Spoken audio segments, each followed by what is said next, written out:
Hey, what's good? I'm DJ Sixsmith. You're watching The Sit Down. Jason Genao here with us. What's up, man? How are you? I'm doing pretty good. Thank you. Thanks for having me.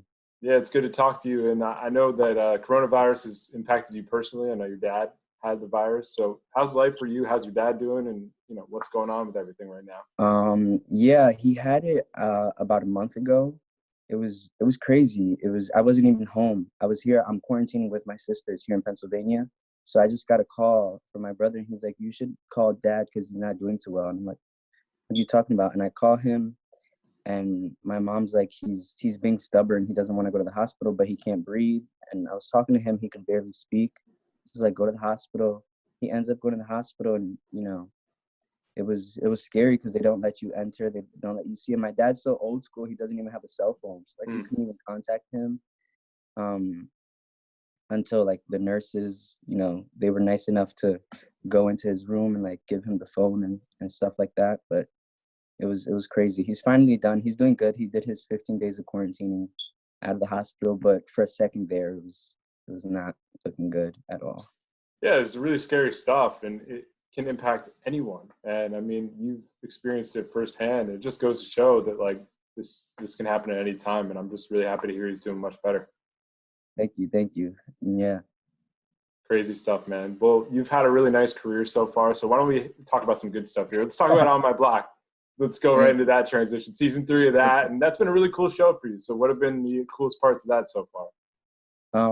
I think for me, just as an actor, the coolest parts of that show is the way it evolves, the way my character Ruby evolves, and just lets me explore so many aspects of, like, acting wise, the comedy and the drama and like all these different stylizings of Ruby's character is like, doing like 10 movies in one or Hmm. whatever the case may be.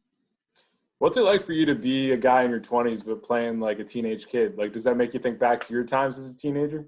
Um, I'm still a teenager in my head, but no, I'm like, when I got into this field, I knew I was going to be playing younger for a Hmm. minute. So like that never phases me.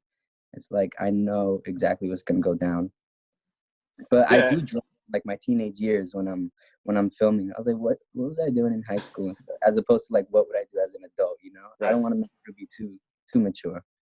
Yeah, because you do have a little bit more maturity. It's like, all right, I've done some things, I've lived some lives.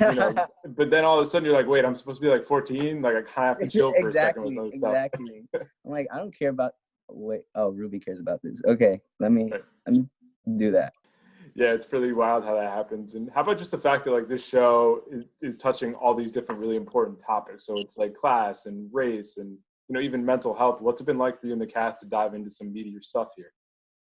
I mean, going into it, I knew it was going to be an impactful and a really good show. That's why I wanted to be a part of it. But I never knew the take it would have on society. And then I think a lot of people like me, you don't want to be a role model. It just is put upon you.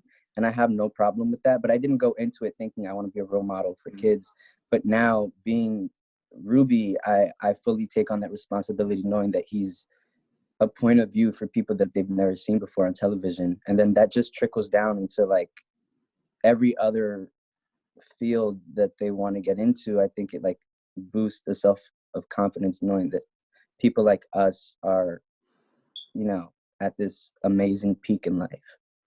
What's it like carrying that responsibility? Because suddenly there's a lot more eyeballs on you. You may get questions from other people, or you just have to act a certain way. How do you deal with that on a daily basis? It doesn't bother me. I mean, for the most part, I'm generally just me and have no censor or filter.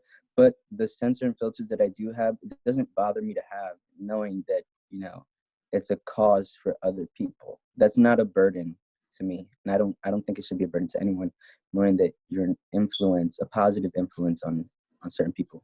Yeah, I think it's a gift that you can impact people, especially people who don't have that role model or maybe struggling with some other Right, stuff. And that right. stuff goes a long way. And TV is really powerful with that. And speaking of TV, when you think about your career, what have been some of the other highlights so far? Like, you've done a bunch of different things, but what else stands out to you? I think, I mean, for the most part, everything. I remember the first thing I did was the Get Down with Hmm. Baz Luhrmann, and that was like the craziest experience I ever had. Every day was a party, and it was the biggest learning curve I've ever had in my career. You know, just seeing how Baz does it, and he does everything like a million times over. And then, you know, I'm one of those visual people, so after seeing it and seeing it, I was like, you know, I learned so much. I learned a little more than I did in acting class just from being on set for the Get Down.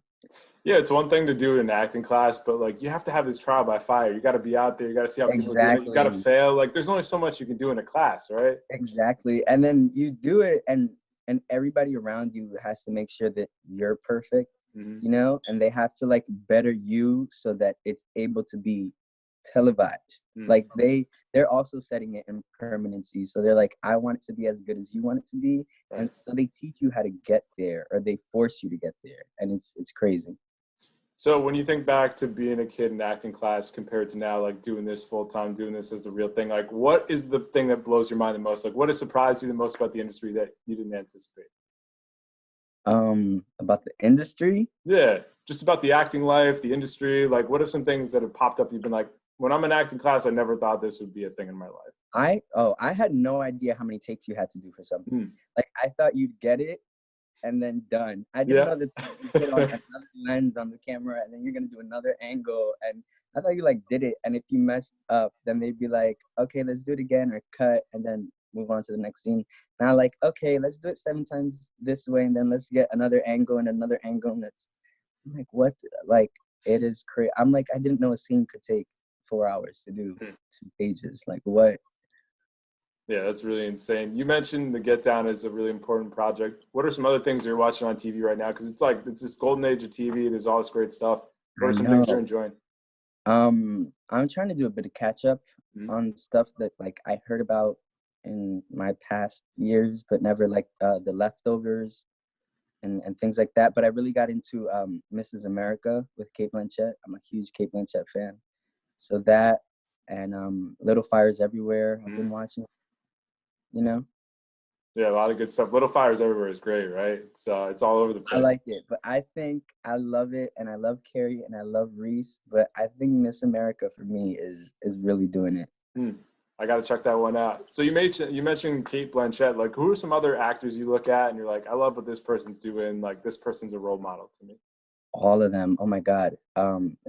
Amy Adams and Hugh Jackman and Christian Bale. But I also look at people like Michael Cera. When I was younger growing up, he was so funny to me. And who else? Tommy Lee Jones. I don't know. But I don't really have like favorite actors per se. I think it's like favorite performances. Right. Like I wouldn't just necessarily like say this one person, but I'd like look at like Marion Cotillard and be like, her and La Vie en Rose is like top for me. Like Elizabeth Taylor and Who's Afraid of Virginia Woolf, things like that. But then I've only seen Elizabeth Taylor in Who's Afraid of Virginia Woolf, so I'm not like she's my favorite actress, but yeah, it's pretty amazing to see like this person pull off this role in an amazing way. But then also to build on that, it's like an Amy Adams can have a great role in this movie, but also can be super versatile and do all these different things. So exactly. That's the dopest part. And I'm sure you're thinking about this too. It's like you've done this thing. Like, what are some of the other things you want to try and jump into as you continue to progress? I think, I don't know. I think I want to explore the comedy aspect even more, because I went into this thinking I'm only going to do drama. I want to be like an actor. Right. And now that I'm doing the whole comedy, I'm like, it's so much fun. And it's so fun on set. Like I've done the drama stuff and it takes a toll on you while you're on set. And I still want to do it, but I didn't think I'd love comedy as much as I do now. So I definitely love to explore comedy. Yeah, the comedy is a little lighter compared to like you popping on God Friended Me and like you're playing that kid Isaac and it's like he's going through the stuff with his parents and like that's a lot heavier comparatively, right? Exactly. Or like season 2 of On My Block, I was like, yeah, I'm gonna go home like I need to. Yeah, you can't just separate from that right off the bat. Like you're doing it for 14 hours, it's gonna stick with you for a little while longer. Exactly. Good deal, man. So when people check out the new season, what do you want them to be thinking about? I just want them to fall in love with the characters continuously through every season. I don't want any season to be like a sort of a like, oh, like, there's no progression, or or I'm over this. I think every season is so different and so unique. I want them to continuously like root for them and all their struggles that they go through. For Ruby, I mean, he has a whole different aspect right now. He's like season 1 and 2 is, well, season 1 was like about getting the girl, and then season 2 was his trauma after the girl. Now season 3, I mean, a little bit of a spoiler, but it's like him trying to save his life from cuchillos. It's like all these different adventures, and I want the fans to root for him every single time. Beautiful. Well, Jason, be good, man. Best to you and your family, and we'll talk to you down the road, all right? Thank you. You too.